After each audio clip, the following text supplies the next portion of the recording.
Shalom Bapak Ibu yang terkasih.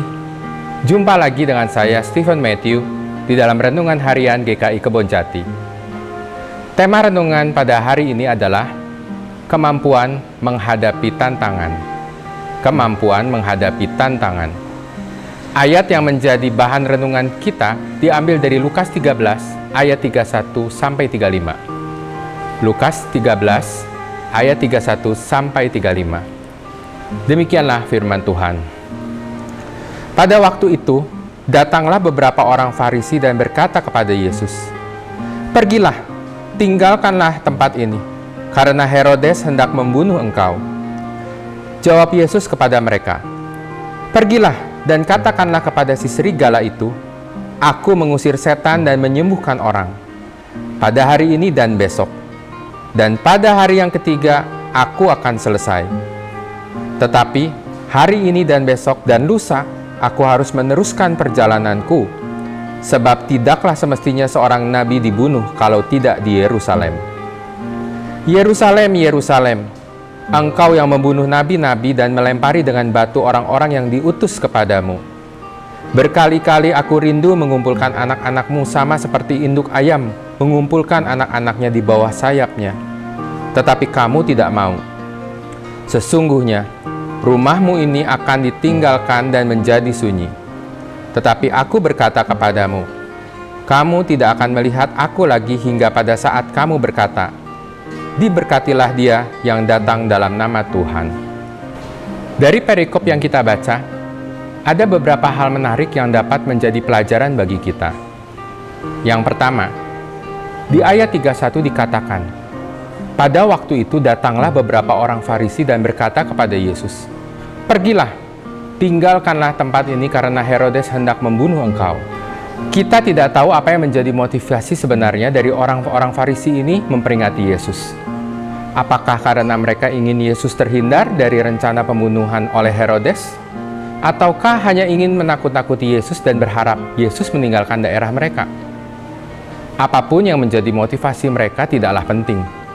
Yang jelas, Yesus dengan berani menyatakan bahwa dia belum akan pergi saat itu juga.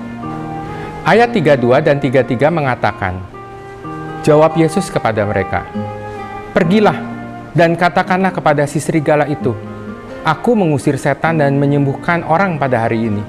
Dan besok dan pada hari yang ketiga aku akan selesai.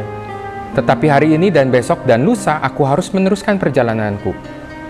Dengan kata lain, Yesus menyatakan bahwa dia tidak takut kepada resiko pembunuhan oleh Herodes. Yesus pergi atau tidak, bukan karena didorong oleh rasa takut, tetapi karena taat kepada kehendak Allah. Ketaatan ini juga sebagai sebuah hasil dari pengenalannya akan kehendak Allah. Dalam ayat 33 Yesus mengatakan, "Sebab tidaklah semestinya seorang nabi dibunuh kalau tidak di Yerusalem." Dari sini jelas Yesus sudah mengetahui bahwa dirinya akan dibunuh di Yerusalem oleh bangsanya sendiri, bukan oleh Herodes. Pengenalannya akan kehendak Allah dalam hidupnya membuat Yesus tidak salah menentukan tindakan. Kadang, situasi seakan memaksa kita untuk mengambil suatu tindakan yang mungkin secara logika benar, tetapi belum tentu apa yang kita pikirkan sesuai dengan kehendak Allah.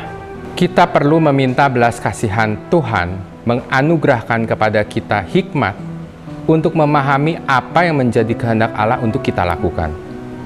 Dan hikmat ini hanya kita peroleh jika kita dekat dengan Allah. Kedekatan dengan Allah dan mengenal kehendaknya akan memampukan kita mengambil tindakan yang benar, bahkan jika kita harus menanggung resiko besar. Selanjutnya, di ayat 34, Yesus menggambarkan Yerusalem sebagai kota yang membunuh nabi-nabi dan menolak orang yang diutus kepada mereka. Kita tahu bahwa Yerusalem merupakan kota suci umat Yahudi, kota di mana Salomo mendirikan bait Allah, kota yang seharusnya menjadi lambang kehadiran Allah di dunia. Namun, di ayat 34 ini Yesus malah menegur Yerusalem sebagai kota yang jahat. Seharusnya hal ini menjadi peringatan keras bagi orang-orang Yerusalem untuk bertobat. Berkali-kali Tuhan rindu mengumpulkan umatnya untuk memberikan perlindungan seperti induk ayam mengumpulkan anak-anaknya di bawah sayapnya.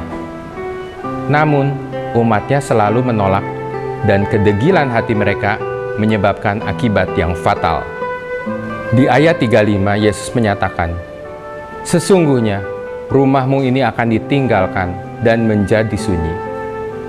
Tetapi aku berkata kepadamu, kamu tidak akan melihat aku lagi hingga pada saat kamu berkata, diberkatilah dia yang datang dalam nama Tuhan." Begitu juga dengan kita.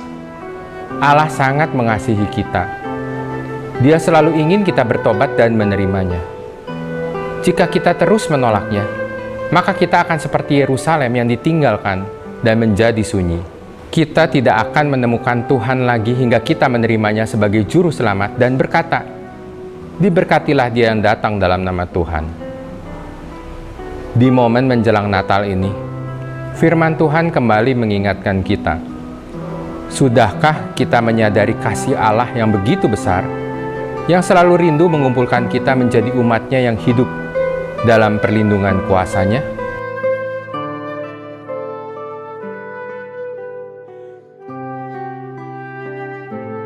Sudahkah kita menjawab panggilan-Nya untuk bertobat, mengenal kehendak-Nya, dan hidup hanya sesuai dengan kehendak-Nya?